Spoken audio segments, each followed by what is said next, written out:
Want to withdraw Tether USDT to your Binance wallet? Here is a step-by-step guide. Step 1.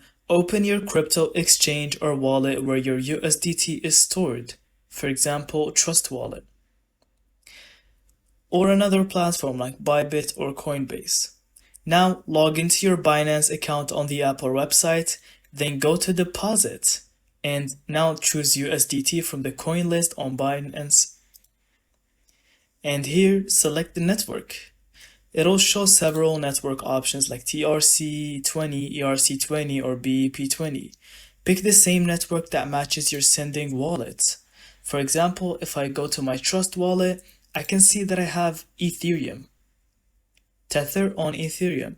So when I go to select network on Binance, I simply have to scroll down until I find Ethereum. Now, copy your Binance USDT deposit address for that network and go back to your sending wallet and select Send. Paste the wallet.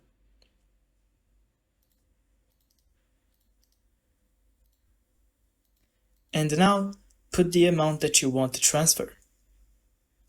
And confirm the withdrawal and complete any security verification like 2FA. Now, wait for the blockchain confirmation. On TRC20, it usually takes a minute or two, while ERC20 may take longer depending on gas fees. Once confirmed, your USDT will show up in your Binance wallet balance. And that's it. Thank you so much for watching. I hope you found this video helpful, and don't forget to leave us your thoughts in the comments.